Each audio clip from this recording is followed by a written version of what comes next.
The beauty of what you did with the underground rappers, and usually this is Russian roulette, and Mecca and I have interviewed a lot of up-and-coming artists. You had a great turnover rate of how all of them became successful. If you do 10 underground dudes, minus 20 of them ain't gonna make it. Out of your 10 interviews, like 9 of them became somebody consistently. And I used to be like, how the fuck is Adam? It's a wild streak. It's a crazy streak. Yeah, it doesn't make any sense. That's unheard of. Right.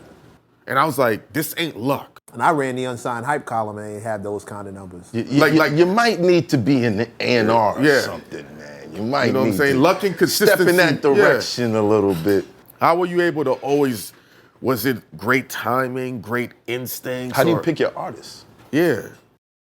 I mean, I just try to honestly, if I think they seem interesting, if I think the music has potential, if I think, it's all opinion. It's all I have people I respect coming to me all the time with artists, and they're like, "This is my new artist. He's gonna be huge." And I take one look at it, I'm like, "Never. I will not. I would bet $1 million this guy never goes who was platinum." That? Who was that? No comment. but I've had that exact experience where I would have bet $1 million that this person's not gonna blow up, and then they blow up. And it's like that's happened a lot. Wow. I was sitting on fucking live stream playing a Mega Stallion video for a $50 donation. And I'm like, it's cool. Meanwhile. And then what happened to it? So you and Q-Tip were on the same page with Meg Thee Stallion. Yeah. Early. Yeah. Super early. But I also wonder, when I saw her, maybe she was whack, and maybe she got a lot better after that. Or maybe she was pretty good and I just missed it because I was fried. So they weren't on the same page. Yeah. We would all like to think it's the first one. Everybody likes to think that you weren't that good when I turned you down. When I deaded you, you definitely weren't as dope as you are now. Fuck out of here. But that's the thing about signing someone now is that it's so competitive that the artists who are getting signed by labels are not even dope yet. They're not even good yet. They haven't. They're like, we were gonna sign you because we see a seed of possibility in you that maybe we can amplify, because a final product is already going to be swooped up so goddamn fast. If you're actually dope, if you're like a finalized 21 Savage, somebody else is going to see the vision before you realistically. They're basing, from what I've seen, now let me speak for everybody, but from what I've seen sitting in those rooms, they're basing their picks off of numbers. Yes. It's not talent. It's not because they saw him perform and it's like, oh my God, this kid's really got something. It's more like, this is what he's doing on SoundCloud, this is what he's doing on Instagram, this is what he's doing on YouTube. Okay, I think there might be something here. But the smart A&Rs are going to factor in stuff like talent and the live show and how, the best A&Rs Gotta have I know. a smart A&R. Yeah, the best A&Rs I know are people who can take a wild chance on somebody and just see the potential, But, the average A&R is, his Instagram reels get a lot of likes, so let's sign this guy.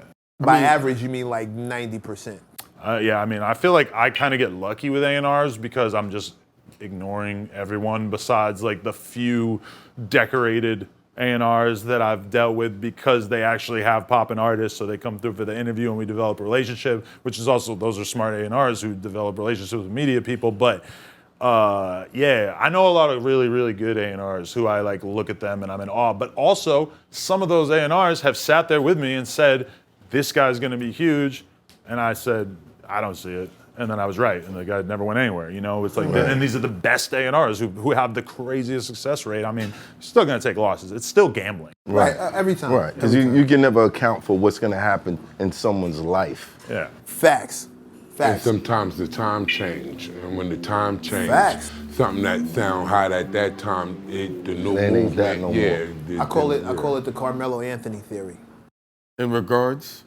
There was a time when Melo was one of the greatest offensive one-on-one players, period. But then the game changed. It became less of a one-on-one game and more of a team game. And just that fast, Melo's skill set was seen as outdated by a lot of people who were now interested in team ball. Never even gave him a chance to really adapt.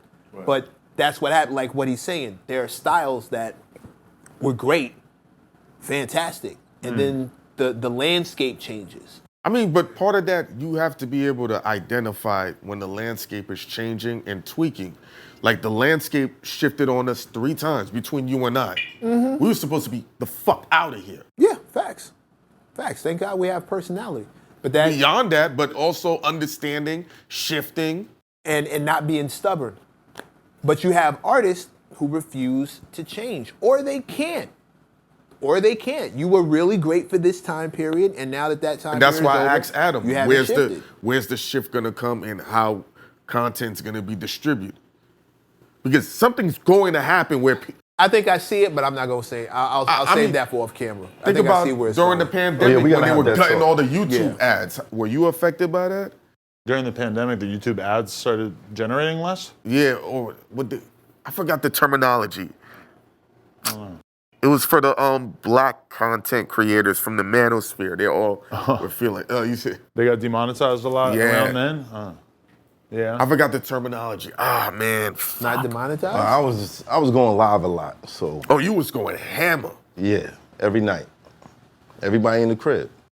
Facts. I feel like I built up a lot of the core base that watches this show during the pandemic. I watched so many people not take advantage of that. So many artists decided that they didn't want to play themselves, and doing that was. And I mean, a lot of artists went into OnlyFans. Tiger, Safari, Casanova, whoever. You know, I mean, it's different when you making all your money going outside. And you know, these artists were making 30 to 40,000 a month going outside, and that's done. Right. And you know how they blow it through slowed money. up really fast. That whole thing dried up. People Everybody started can't be- actually promoting their own merch. That was weird. You see some guy like rappers who I know think they're too cool to promote their own merch and shit, like posting on their story like a couple times in the same week, like cop this merch, and I'm like, Damn, it's tough you out finally promoted your merch. Shit must be hard. Damn. hard out here. Should have been doing it. I know, like, Should've been doing but a it. lot of rappers are just, you Too know, cool for school. Yeah. Why do you think they don't? Why doesn't that happen? Why don't rappers They're promote too their cool, own shit? man. That's it, They're they're too too cool cool. for They school. what the posters But for. a lot of rappers are getting too much money doing one thing to really focus on the other things. You know, I've made that mistake in my life. I remember, like, even when I was making when I was making 50 grand a month off YouTube ads back in the day, like 2017, I was making 50 grand a month from just vlogging every day, being at the store, all the crazy shit that would be happening, and I was doing interviews, and my YouTube was up to 50K a month. I'm feeling myself, and then boom, drops by 90%. All of a sudden, I'm 5K a month because of the demonetization shit. It fucked me so bad, but all of a sudden, I hadn't done merch yet because I was like, how much merch I would have to sell to make 50,000, never mind 10,000, you know? Like, I was just like, I'm gonna just put all my effort into this YouTube shit. I started live streaming after that. I started, you know, really just doing more products and shit in general, and like opened up a fuckload of different revenue streams, whereas I was just focused on this one before, and that was such an important realization, because it's like, if you only just focus on the YouTube money, I mean, you're just leaving so much on the table, you know? And the YouTube money's dope, for sure, but yeah. If you can get it. Yeah. If you can get it. Thank God you're interesting. Otherwise, that never would have worked out. Right? This hot for trapper turn smack rapper. Only smack rapper that you know is smack rappers. Got bars I can hang with the backpackers. Trap star, I don't hang with the backpackers. I'm in the hood with the work, you heard. Making fiends leave earth, you heard. Got your baby mama thirst, you heard. Feel the flow, nigga, throw it in reverse. This the wave you need to surf, you heard.